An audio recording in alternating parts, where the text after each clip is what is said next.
आदरणीय अध्यक्ष महोदय, ये सदन का सौभाग्य है कि आप दूसरी बार इस आसन पर विराजमान हो रहे हैं। आपको और इस पूरे सदन को मेरी तरफ से मैं बहुत बहुत बधाई देता हूं।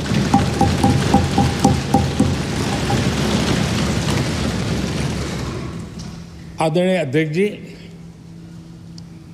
मेरी तरफ से आपको शुभकामनाएं हैं, लेकिन इस पूरे सदन की तरफ से भी आपको अनेक अनेक शुभकामनाएं। अमृत काल के इस महत्वपूर्ण कालखंड में दूसरी बार इस पद पर विराजमान होना बहुत बड़ा दायित्व आपको मिला है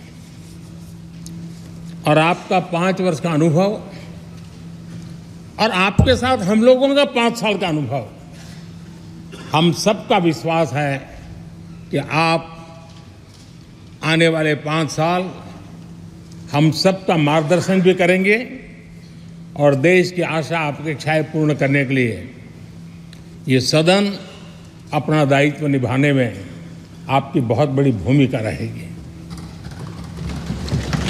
आदरणीय अध्यक्ष जी, हमारे शास्त्रों में कहा गया है कि विनम्र और व्यवहार कुशल व्यक्ति सफल सहज रूप से होता है और आपको तो उसके साथ साथ एक मीठी मीठी मुस्कान भी मिली हुई है। आपके चेहरे को ये मीठी मीठी मुस्कान पूरे सदन को भी प्रसन्न रखती है। मुझे विश्वास है आप हर कदम पर नए प्रतिमान, नए कीर्तिमान गढ़ते आए हैं। 18वीं लोकसभा में स्पीकर का कार्यभार दूसरी बार संभालना ये अपने आप में एक बड़ा नया रिकॉर्ड बनते हम देख रहे हैं। श्री बलराम जाखड़ जी वो पहले ऐसे अध्यक्ष थे जिन्होंने 5 साल कार्यकाल पूरा करके फिर दोबारा उनको स्पीकर बनने का अवसर मिला था। उसके बाद आप हैं जिन्हें 5 साल पूर्ण करने के बाद दोबारा इस पद पर आसीन होने का अवसर मिला। गत 20 साल का एक ऐसा कालखंड रहा है कि ज्यादातर स्पीकर या तो उसके बाद चुनाव नहीं लड़े हैं या तो जीत करके नहीं आए हैं। आप समझ सकते हैं कि स्पीकर का काम कितना कठिन है कि उसके लिए दोबारा जीतना मुश्किल हो जाता है, लेकिन आप जीत करके आए हैं, इसके लिए एक नया इतिहास आपने गढ़ा। आदरणीय अध्यक्ष जी, इस सदन में ज्यादातर हमारे सभी माननीय सांसद आपसे परिचित हैं, आपके जीवन से भी परिचित है और पिछली बार मैंने इस सदन में आपके संबंध में काफी कुछ बातें रखी भी थी और मैं आज उसको दोहराना नहीं चाहता हूं, लेकिन मैं एक सांसद के रूप में और हम सभी सांसद के रूप में आप जिस प्रकार से एक सांसद के नाते काम करते हैं ये भी जानने योग्य है और बहुत कुछ सीखने योग्य है। मुझे विश्वास है कि आपकी कार्यशैली एज ए सांसद भी हमारे जो फर्स्ट टाइमर सांसद हैं, हमारे युवा सांसद हैं, उनको जरूर प्रेरणा देगी। आपने अपने कार्यक्षेत्र में, संसदीय क्षेत्र में स्वस्थ मां और स्वस्थ शिशु एक कमिटमेंट के साथ जो अभियान चलाया है और सुपोषित मां, इस अभियान को आपने जिस प्रकार से अपने क्षेत्र में प्राथमिकता देकर के खुद को इन्वॉल्व करके किया है, वो वाकई प्रेरक है। आपने कोटा के ग्रामीण क्षेत्रों में हॉस्पिटल ऑन व्हील्स, ये भी एक मानव सेवा का उत्तम काम, जो राजनीतिक कामों के सिवाय करने वाले कामों में आपने चुना है, वो भी अपने आप में गांव-गांव लोगों को स्वास्थ्य सेवाएं पहुंचाने में मदद कर रहा है। आप नियमित रूप से गरीबों को कपड़े, कंबल, मौसम के अनुसार छाता की जरूरत है छाता, जूते, ऐसी अनेक सुविधाएं समाज के आखिरी तबके के जो लोग हैं उनको खोज करके पहुंचाते हैं।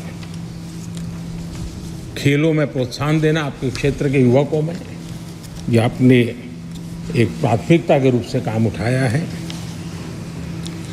आपके पिछले कार्यकाल में 17वीं लोकसभा में मैं कहता हूं कि संसदीय इतिहास का वो स्वर्णिम कालखंड रहा है। आपकी अध्यक्षता में संसद में जो ऐतिहासिक निर्णय हुए हैं, आपकी अध्यक्षता में सदन के माध्यम से जो सुधार हुए हैं, ये अपने आप में एक सदन की भी और आपकी भी विरासत है। और भविष्य में 70वीं लोकसभा के संबंध में जब विश्लेषण होंगे, उसके विषय में लिखा जाएगा, तो भारत के भविष्य को नई दिशा देने में आपकी अध्यक्षता वाली 70वीं लोकसभा की बहुत बड़ी भूमिका रही है। आदरणीय अध्यक्ष जी, 17वीं लोकसभा में नारी शक्ति वंदन अधिनियम 2023, जम्मू कश्मीर पुनर्गठन विधेयक, भारतीय न्याय संहिता, भारतीय साक्ष्य बिल, भारतीय नागरिक सुरक्षा संहिता, सामाजिक सुरक्षा संहिता, digital personal data protection bill, मुस्लिम महिला विवाह अधिकार संरक्षण विधेयक, transgender persons protection of rights bill, consumer protection bill, direct tax, विवाद से विश्वास विधेयक, सामाजिक, आर्थिक और राष्ट्रीय महत्व के ऐसे कितने ही महत्वपूर्ण ऐतिहासिक कानून 17वीं लोकसभा में आपकी अध्यक्षता के अंदर इस सदन ने पारित किए हैं और देश के लिए एक मजबूत नींव बनाई है। जो कार्य आजादी के 70 साल में नहीं हुए, आपकी अध्यक्षता में इस सदन ने इसको करके दिखाया।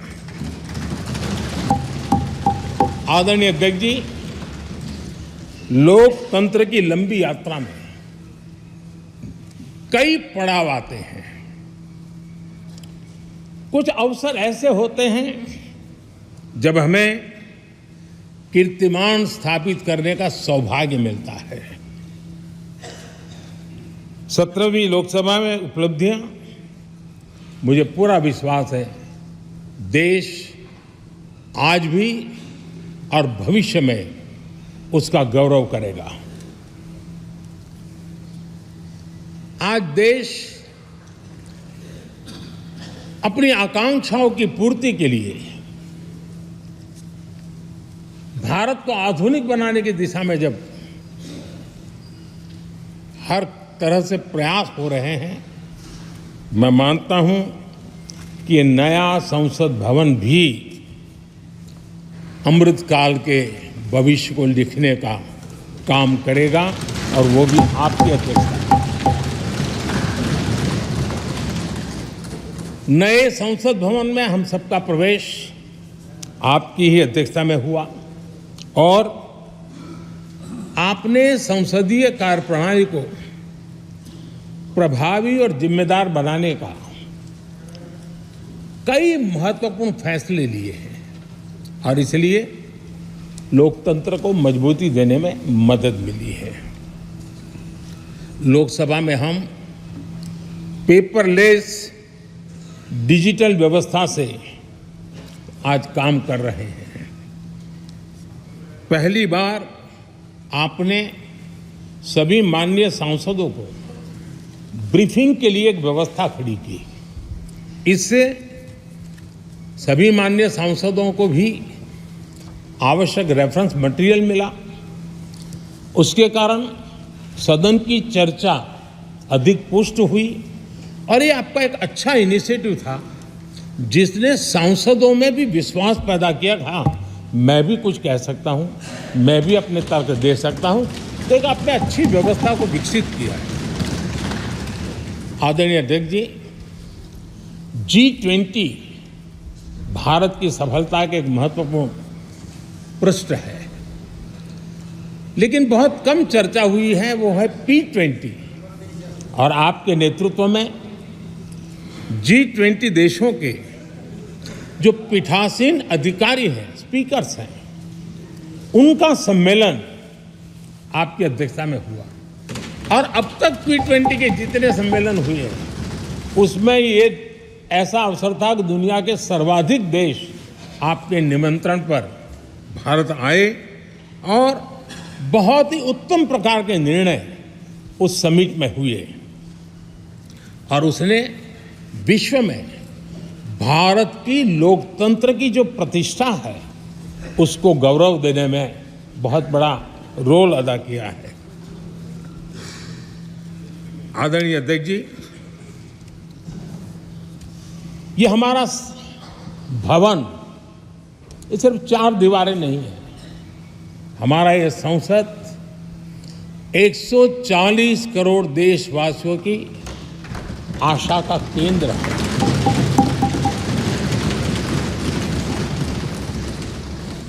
संसद की कार्यवाही, जवाबदेही और आचरण हमारे देशवासियों के मन में लोकतंत्र के प्रति जो उनकी निष्ठा है उसको और अधिक मजबूत बनाता है।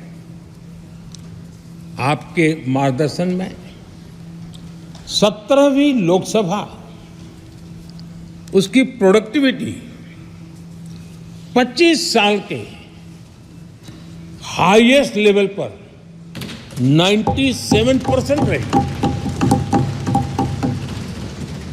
और इसके लिए सब माननीय सदस्य तो अभिनंदन के अधिकारी हैं, लेकिन आप विशेष अभिनंदन के अधिकारी हैं।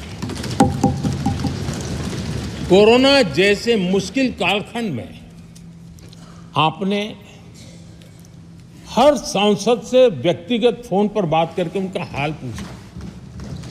कहीं किसी सांसद की बीमारी की खबर आई तो आपने सदन के अध्यक्ष के नाते व्यक्तिगत रूप से उसकी चिंता की और वो सभी दल के सांसदों से जब मुझे सुनने को मिलता था, मुझे बड़ा गर्व होता था कि जैसे आप इस सदन के परिवार के मुखिया के रूप में उस कोरोना कालखंड में भी व्यक्तिगत चिंता करते थे।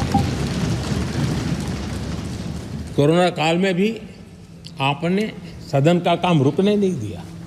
सांसदों ने भी आपके हर सुझाव को सर आंखों पे चढ़ाया। किसी को ऊपर बैठने के लिए कहा तो वो वहाँ जाके बैठा, किसी को दूसरे जगह पे जाके बैठने के लिए कहा तो वो भी बैठा, लेकिन देश के काम को किसी ने रुकने नहीं दिया।